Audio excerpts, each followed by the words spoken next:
Desde hace siglos circula un secreto, que incluso entre las brujas se guarda con cuidado. No todas lo conocen, solo aquellas que están dispuestas a pagar cualquier precio. Lo llaman el bálsamo del recién nacido. Las historias dicen que su preparación comienza con plantas oscuras y antiguas. Raíces extrañas que crecen lejos de los ojos humanos. Entre ellas, una de las más temidas. La mandrágora, una planta rodeada de leyendas desde tiempos antiguos. Pero esas hierbas no son lo más importante. Según rumores, el verdadero poder de la mezcla proviene de algo mucho más terrible. Una vida joven. Una vida que apenas empieza a existir. Nadie sabe con certeza cómo se prepara la crema. El procedimiento se ha mantenido oculto durante generaciones, transmitido solo entre ciertas brujas. Pero las historias coinciden en algo. Cuando la mezcla está terminada, ellas la aplican lentamente sobre su rostro y su cuerpo, se recitan oraciones hacia entidades haciendo burla de la Santa Trinidad. Y entonces ocurre lo imposible. La piel envejecida se vuelve suave otra vez. Las marcas del tiempo desaparecen. Sus rostros recuperan una belleza inquietante, casi perfecta, como si hubieran sido esculpidos por manos divinas. Pero la belleza nacida de la oscuridad siempre exige un precio, y ser vanidosos puede convertirse en un vicio y luego en una obsesión. Por eso, cada vez que desaparece un recién nacido, hay quienes recuerdan esta historia. Y cuando el tiempo pasa y ese bebé jamás es encontrado, surge una pregunta que pocos se atreven a decir en voz alta: ¿y si alguien ya pagó el precio para volver a ser joven? Hey, hola gente, volvimos, y esta vez con algo más aterrador de lo normal. Estuvimos trabajando más duro para traer este video, y créanme, valió la pena. La temática de hoy es brujas y hechicería, historias donde lo que parece imposible termina siendo muy real. A ver, yo solo quiero decir algo: si salen cosas raras yo me voy de aquí. Oye, pollito, no seas llorón, si ni hemos empezado ya estás temblando. No estoy temblando, estoy prevenido. Bueno, antes de empezar, queremos hablar de la historia del inicio. El precio de la belleza. Esta historia la encontramos en un sitio oculto de internet, uno de esos lugares donde la gente sube cosas bastante perturbadoras. Y la pregunta es, ¿qué les pareció? A mí no me gustó, o sea sí, pero no, me dio cosa, como que sí pudo haber pasado de verdad. A mí me gustó, estaba buenísima, aunque sí, daba un poco de miedo saber que las brujas hacen eso para ser bellas. Y ahí está el problema. Algunas personas están tan obsesionadas con la belleza que no dudo que harán de ese mito una realidad. Y justo por eso, hoy les traemos más historias así, cosas que le pasaron a personas reales, y como sabemos que son reales, es muy sencillo. Es porque siempre debe haber alguien que sobreviva y cuente el cuento. No me gusta cuando dices eso. Pues aguántate porque esto recién empieza, muejejeje. La primera historia es especial. Porque no es una simple leyenda, le pasó a una chica llamada Lisette. No me digan que es de esas historias reales. Es muy obvio que sí, si no, no estarías asustado. Después de lo que vivió, su vida nunca volvió a ser la misma. Y todo empezó con una vela.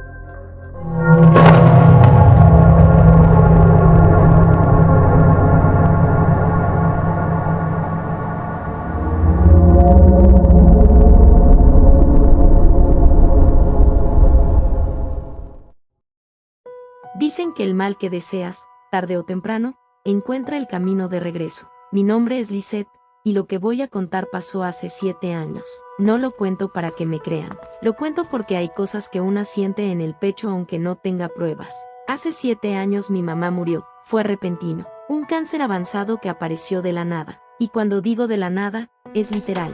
Ella iba siempre a sus controles, se hacía exámenes, todo salía bien. Estaba sana. Al menos eso decían los resultados. Y de pronto, en cuestión de meses, se fue. Yo vivía con mis padres, soy hija única. Esa pérdida nos destrozó. La casa se volvió silenciosa, pesada, como si el aire se hubiera quedado estancado desde el día en que ella dejó de respirar.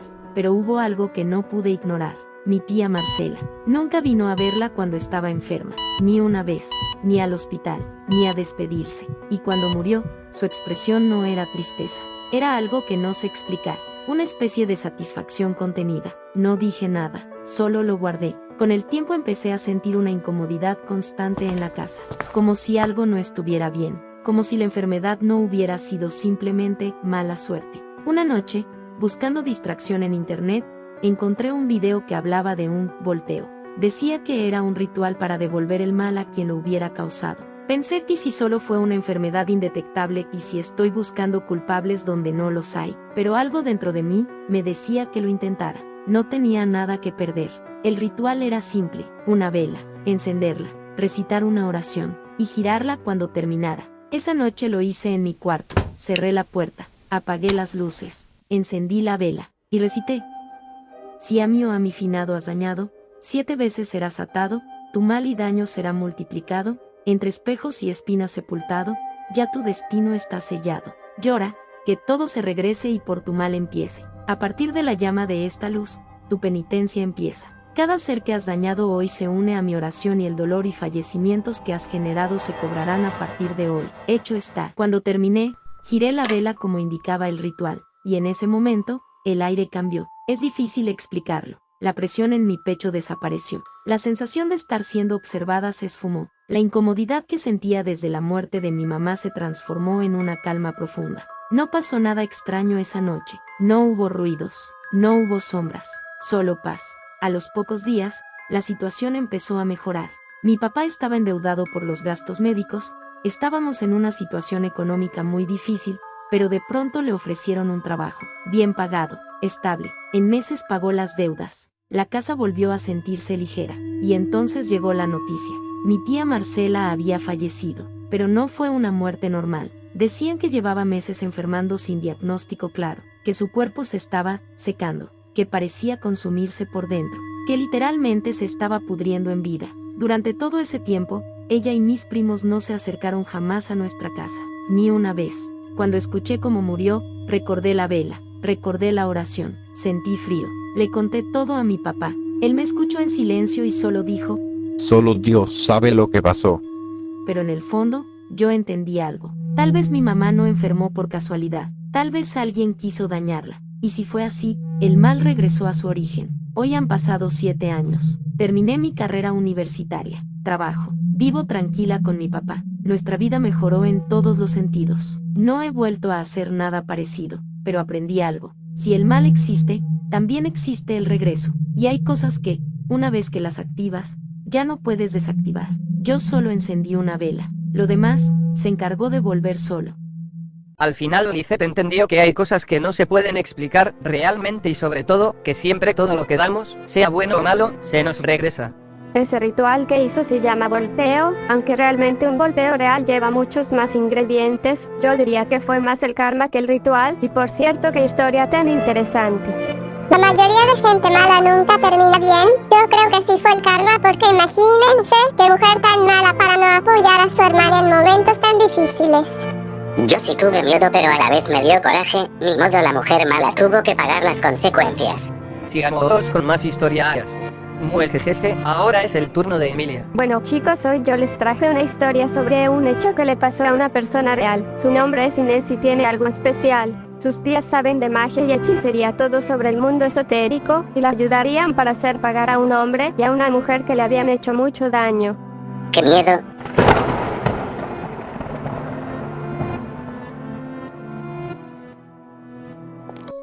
A veces la peor traición no viene de un enemigo, viene de la persona con la que compartías la mesa. Mi nombre es Inés, y lo que voy a contar pasó hace unos 15 años, cuando yo tenía 25. Antes de todo esto hay algo que deben saber. Mis tías maternas, que son 3, mi tía Sara, mi tía Imelda y mi tía Juana, sabían mucho de brujería. Cosas antiguas. Cosas que la gente en mi familia respetaba mucho. Ellas siempre fueron mis tías favoritas, y yo era su sobrina consentida. Mi familia siempre fue muy unida. En ese tiempo yo estaba recién casada. Estaba feliz, y además estaba embarazada. Todo parecía ir bien hasta el día que conocimos a una mujer llamada Marlene. Desde el primer momento se notaba que le gustaba a mi esposo. No lo disimulaba. Era descarada. Y lo peor, mi marido tampoco rechazaba sus coqueteos. Se hacía el gracioso, se reía, le seguía el juego. Yo lo dejé pasar. Pensé en mi hijo. Si las cosas empeoraban, ya vería qué hacer cuando él naciera. No quería problemas estando embarazada. Mis tías siempre me decían que ese hombre no valía la pena. Pero también decían algo más, que no iban a intervenir hasta que fuera necesario. Pasaron las semanas. Mi esposo empezó a llegar tarde del trabajo, a veces distante, pero yo no sospechaba demasiado. Hasta que un día llegó con una caja de chocolates. A mí me encantaban los chocolates. Llevaba tiempo con antojo, así que me los comí feliz.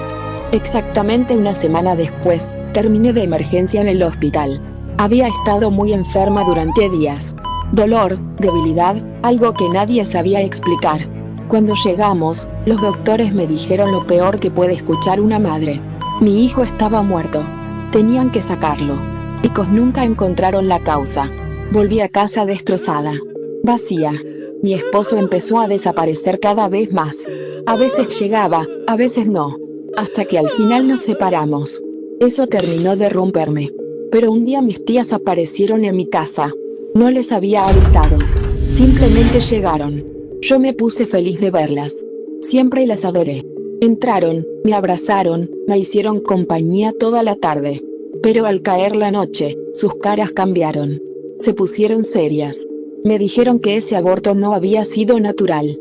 Que lo habían visto en mi mirada, y sobre todo en el aura de mi casa. Me preguntaron si había comido algo extraño antes de enfermar. Les conté de los chocolates. Las tres se miraron. Supieron inmediatamente qué había pasado, y quién lo había hecho. Me dijeron que una mujer había trabajado brujería contra mí. Una mujer que estaba con mi esposo. Y que yo la conocía. El nombre apareció solo en mi cabeza. Marlene. Mis tías me dijeron que no me preocupara. Que yo no estaba indefensa. Que ellas iban a ayudarme. Se quedaron en mi casa. Dijeron que aquello tomaría unos días.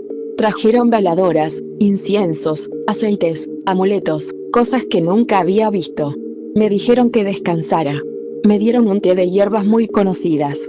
Pasaron unos días y me empecé a sentir mejor, hasta que de repente me enfermé otra vez. Muy fuerte. Caí al suelo. Mis tías reaccionaron al instante. Me rodearon, pusieron un espejo frente a mí y encendieron velas. Empezaron a untar aceite sobre el espejo mientras recitaban palabras que no entendí. De pronto, el espejo se quebró.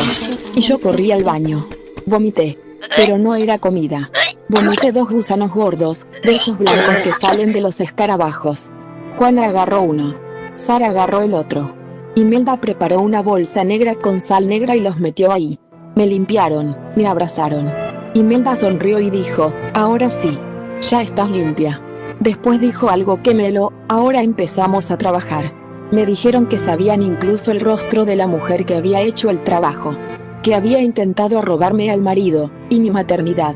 Pero que se había metido con la persona equivocada. Las tres se rieron. Lo primero que hicieron fue comprar un cerdo. Le pusieron el nombre de mi esposo. Lo llevaron al matadero y pidieron que conservaran su sangre. Luego volvieron a la casa y prepararon un banquete enorme. Me dijeron algo extraño. Que mi esposo iba a volver, y que necesitaban que comiera todo. Yo dudé. Pero entonces vi algo en internet. Marlene había publicado una foto. Estaba embarazada. Mis tías me dijeron que ese era el plan desde el principio. Que querían quitarme del camino para que él quedara libre. Ese día acepté. Esa misma noche apareció. Fue extraño, parecía un zombie. Caminaba raro. Pero hablaba. Lo hice pasar. Con voz dulce le serví comida. Comió todo, como un animal. Sus ojos se pusieron en blanco. En ese momento mis tías salieron, y le empezaron a gritar preguntas. ¿Qué hiciste? Magia negra. ¿Con quién? Con Marlene. ¿Por qué lo hiciste? Porque ya no quería a Inés. Desde que conocí a Marlene todo cambió. Inés es una mujer muy poca cosa. Me repugnaba tener un hijo con ella. Sentí una rabia tan fuerte que pensé que me iba a desmayar. Mis tías dijeron que necesitaban 3 cosas. Le arrancaron cabellos. Le hicieron un pequeño corte para sacar sangre. Luego lo limpiaron con hierbas para que la bruja de su amante no notara dónde había estado. Y lo mandaron de regreso. Después me dijeron que ahora venía la parte final. Con esos materiales hicieron su trabajo. Dijeron que el hijo que Marlene tendría sería un hijo maldito. Yo dudé. Pensé que el niño era inocente. Pero ellas dijeron que ese niño destruiría a sus padres. Que sería derrochador, que caería en vicios, que sería la ruina de su casa. Luego hicieron otro trabajo. Amarraron a Marlene y a mi ex esposo, para que se amaran, hasta destruirse, para que nunca pudieran ser felices, y maldijeron su linaje. Cuando terminaron, me bendijeron. Me dijeron que siempre me cuidarían. Con el tiempo todo lo que dijeron empezó a pasar. Marlene tuvo el hijo, pero la gente empezó a decir que ella era maltratada, que él le pegaba, que su vida se volvió miserable. Nunca prosperaron. Yo, en cambio, conocí a otra persona. Un hombre bueno, trabajador, amoroso. Quedé embarazada otra vez. Hoy tengo un hijo de 7 años, sano y feliz. Nunca volví a saber directamente de ellos, pero a veces llegan rumores. Dicen que el hijo de Marlene ahora es adicto a sustancias, que viven en un edificio en una zona peligrosa, que a veces ni siquiera tienen que comer. Yo no digo nada, porque aprendí algo en todo esto. A veces la justicia no llega en tribunales, a veces llega de otras maneras, y cuando llega, también alcanza a los hijos. El linaje del ex esposo de Inés fue maldecido y a Marlene se le hizo una madre para que a pesar de los abusos, nunca se pudiera separar. Un claro ejemplo de creer que puedes hacer lo que quieras con brujería y meterte con la persona equivocada. Qué miedo, pero saben, ahora yo tengo una historia. Esta fue enviada por una persona, no diré su nombre, pero nos contactó y esta historia es a mi parecer una muy aterradora y tiene que ver con una bruja y un nahual. ¿Pero Bullito le tocaba a Luna? No, descuida. Yo tengo mi as bajo la manga. Déjalo que hable. Bueno, ahora sí empiezo.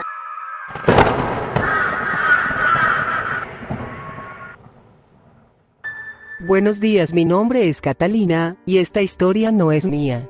Le pasó a la hermana de mi abuelo, en México. Ella se llamaba María, y vivía en un ranchito cerca de la sierra de Oaxaca, por los años de 1937. En ese tiempo no había agua en tuberías. Todo se traía en cubetas desde un pozo que quedaba algo retirado. María tenía 17 años y cuidaba a sus hermanitos de 8 y 10, porque sus padres habían ido al pueblo y regresarían hasta el día siguiente.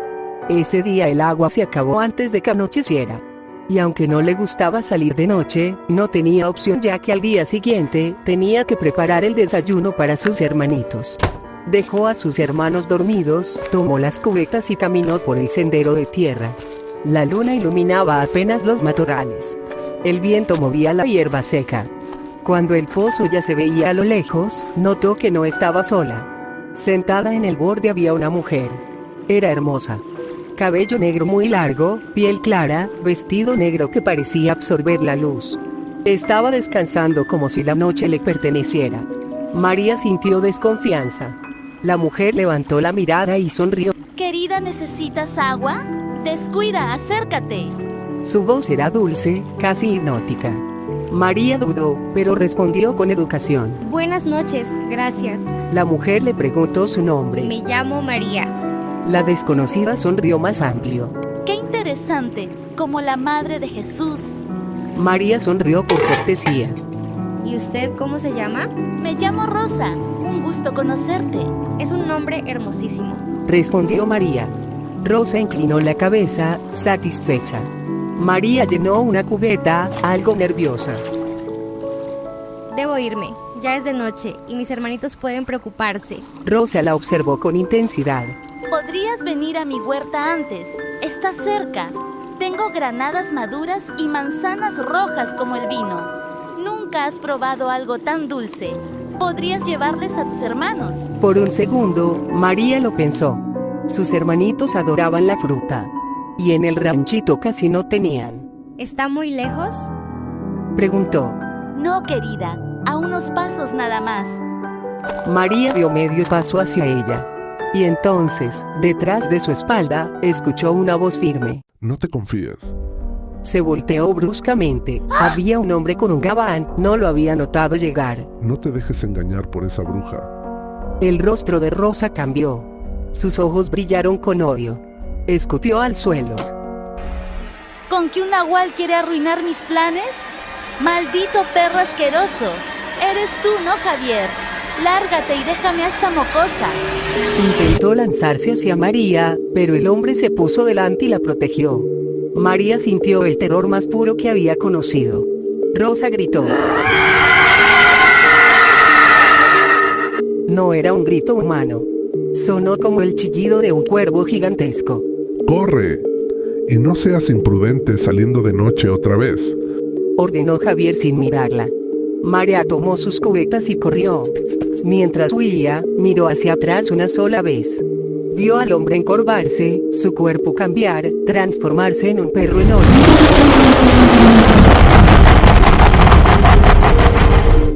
Y vio a Rosa elevarse.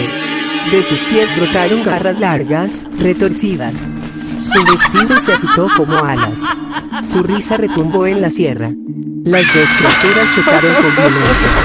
La pelea era brutal. María corrió más rápido. Entre más se alejaba, más escuchaba gruñidos, chillidos, el sonido de carne golpeando carne. Parecían bestias antiguas disputándose agua. Cuando llegó al ranchito, cerró todo y se arrodilló a rezar. Sus hermanos seguían dormidos, ajenos a todo.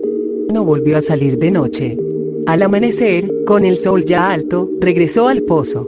El lugar estaba vacío. Pero en la tierra había plumas negras, muchas. Y un rastro de sangre que se perdía entre la sierra. Nunca volvió a ver a Rosa. Ni al hombre llamado Javier. Pero desde entonces, en mi familia se repite algo. En la sierra, después del atardecer, no salgas, hay criaturas que parecen amigables aunque realmente no lo son.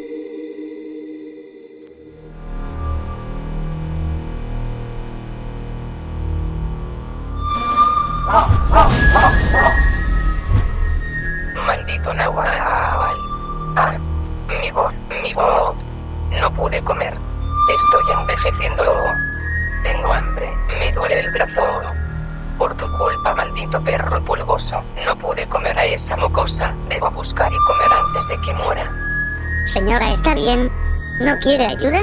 Oh, pequeño, sí, puedes ayudarme. Acércate, por favor, ven a ayudarme. Salir de noche puede ser algo muy peligroso, y por eso la frase de que hay que temerle a los vivos y a los muertos. Hay que temerle más a los vivos que a los muertos, tonto. Oye, Luna, creo que me estás agarrando odio. Jajaja, claro que no, solo estaba molestándote por haberme interrumpido. Jajaja, bueno, nos vamos calmando, chicos. Ahora sí, Luna, cuéntanos esa leyenda tan famosa en toda la TAM. Sí, Luna, cuéntanos. Ok, ¿ustedes alguna vez han escuchado un lamento desgarrador por las noches? ¿O a una mujer que busca a sus hijos?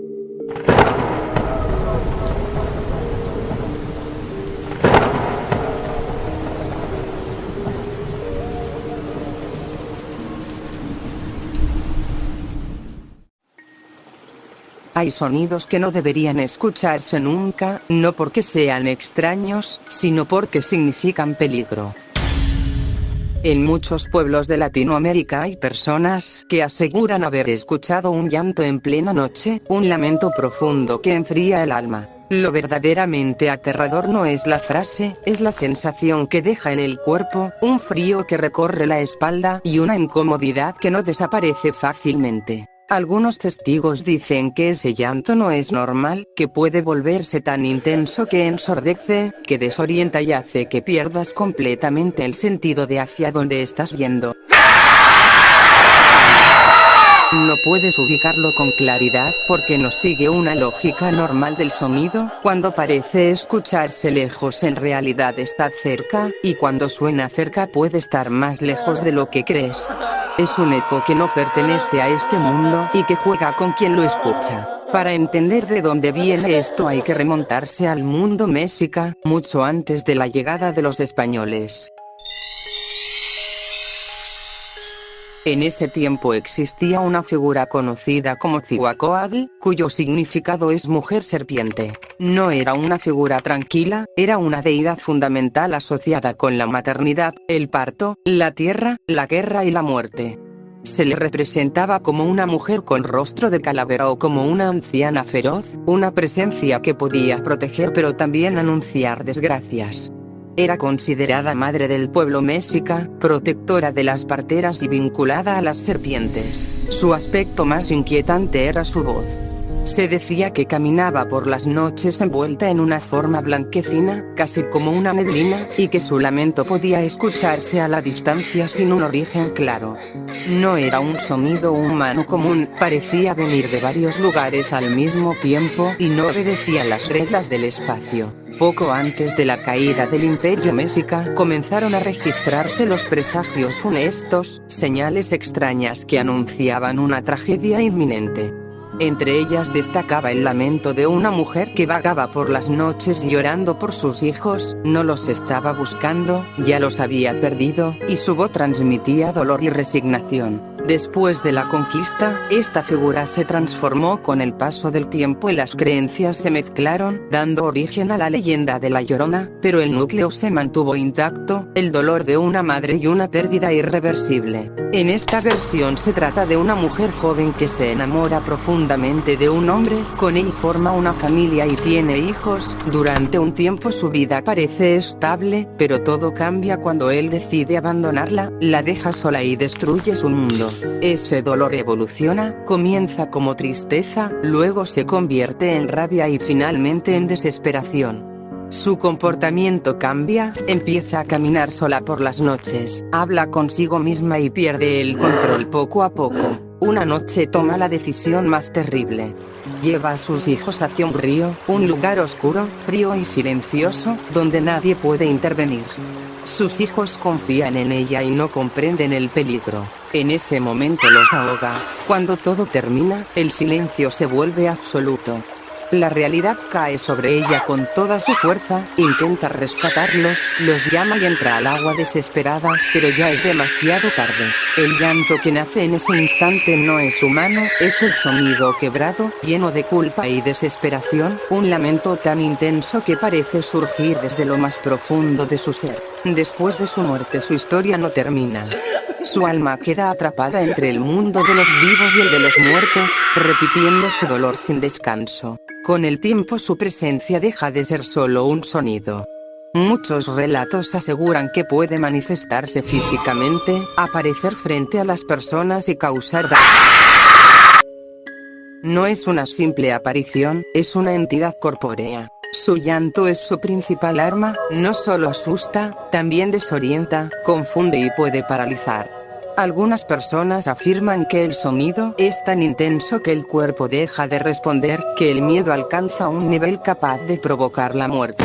Hay quienes intentaron seguir el lamento pensando que alguien necesitaba ayuda y terminaron perdiéndose o enfrentándose a algo que no pudieron explicar. Por eso en muchos lugares existe una advertencia clara: no salir durante la noche. Y si alguna vez escuchas ese llanto, no intentes encontrar su origen, no trates de entenderlo, regresa inmediatamente a un lugar seguro. Porque si te la encuentras estando solo, el peligro es real. La Llorona no es solo una historia, es un lamento que persiste, es un sonido que no sigue las reglas, y es una advertencia que sigue vigente para quien la escucha.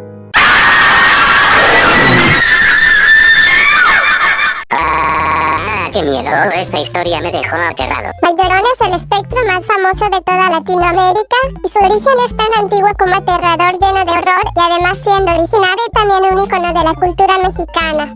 Qué interesante y a la vez aterrador. Y lo de esa diosa, qué interesante los presagios funestos, prácticamente algo tan informativo como aterrador. Y bueno chicos, ese es el vídeo de hoy, esperamos les haya gustado. Y no olviden dejar su poderosísimo like, ya que eso nos ayuda muchísimo, se les agradece. Y suscríbanse, gente. Les agradecemos mucho por el apoyo, gente. Siempre estaremos agradecidos con ustedes, gente hermosa. Jiji. Y se acerca Semana Santa, gente. La semana más extraña del año. Cuídense y saludos. No olviden comentar qué les pareció el video. Y también no olviden ver las escenas post créditos. Ahí vienen spoilers suculentos. Hasta luego, gente.